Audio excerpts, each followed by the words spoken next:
Assalamualaikum warahmatullahi wabarakatuh. Perkenalkan, saya Aprilia Ginanti, NPM 22071012P.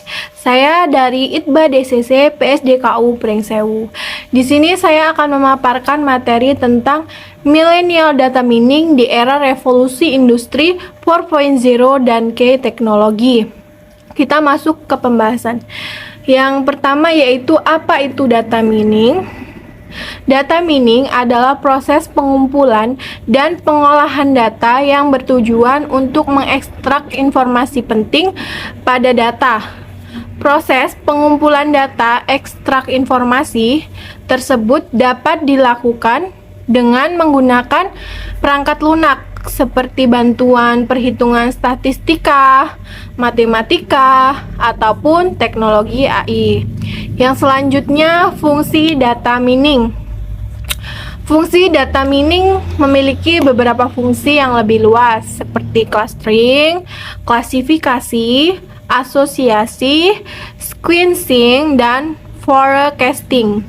Selanjutnya, apa saja metode data mining? Metode data mining ada 7. Yang pertama yaitu classification.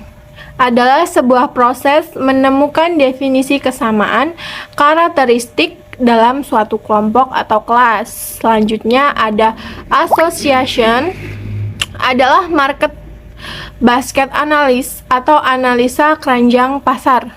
Yang ketiga ada clustering, adalah untuk mengkelompokkan suatu kelas ke dalam beberapa segmen berdasarkan atribut yang ditentukan. Yang keempat, ada regression, bertujuan untuk mencari nilai numerik atau angka. Yang kelima, ada forecasting, untuk memprediksi nilai yang akan dicapai. Selanjutnya itu ada sequencing, untuk mencari sebuah pola pada serangkai kejadian. Yang ketujuh, ada deskriptif, bertujuan untuk memahami lebih dalam mengenal data-data yang masuk dalam pengamatan. Selanjutnya kita bahas mengapa melakukan data mining. Mengapa kita harus melakukan data mining? Dilihat dari sudut pandang keilmuan. Yang pertama itu, data dikumpulkan dan disimpan dengan kecepatan tinggi. Yang pertama itu contohnya ada remote sensor pada satelit. Yang kedua ada data spesial dalam GIS. Yang ketiga ada simulasi keilmuan. Dan selanjutnya teknik tradisional tidak mampu melakukan analisis data yang berukuran besar.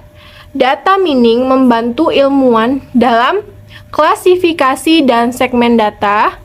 Ada juga permodelan dan clustering. Itu tadi mengapa kita harus melakukan data mining ya. Selanjutnya, apa itu revolusi industri 4.0? Ya, ada 2. Yang pertama itu revolusi industri 4.0 atau sering disebut dengan cyber physical system, merupakan revolusi yang menitik beratkan pada otomasi serta kolaborasi antar teknologi cyber. Yang kedua, integrasi antar dunia online dengan dunia industri untuk meningkatkan efisiensi nilai proses industri. Apa sih ciri-ciri revolusi industri 4.0? Yang pertama itu ada kemajuan teknologi dalam berbagai bidang, khususnya kecerdasan buatan, robot, blockchain, teknologi nano, komputer kuantum, dan bioteknologi, Internet of Things, percetakan 3 dimensi, dan kendaraan tanpa awak. Yang kedua ada teknologi informasi dan komunikasi dimanfaatkan sepenuhnya, tidak hanya proses produksi, tetapi seluruh rantai industri sehingga melahirkan model basis baru dengan berbasis digital. Itu tadi ciri-ciri industri 4.0. Selanjutnya itu ada dampak positif, ada dampak negatif. Kita bahas dampak positif revolusi industri 4.0. Yang pertama itu ada kemudahan dalam mengakses informasi dikarenakan dapat menggunakan gadget maupun teknologi lainnya.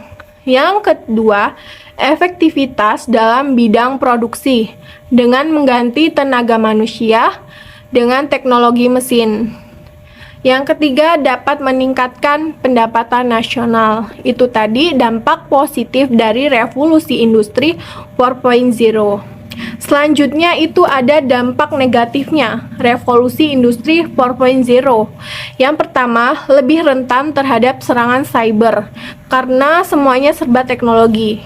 Yang kedua, butuh biaya besar dalam investasi alat staf pekerja. Yang ketiga, adanya urbanisasi di mana meningkatkan jumlah populasi masyarakat yang ada di kota besar. Yang keempat, berdampak untuk lingkungan. Kenapa? Hal ini dikarenakan karena menggunakan mesin. Selanjutnya, contoh penerapan industri 4.0.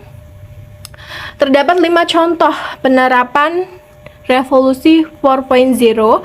Yang pertama yaitu e-commerce, merupakan transformasi dari industri retail yang tersentuh pengaruh teknologi yang kemudian merubah menjadi hal tersebut.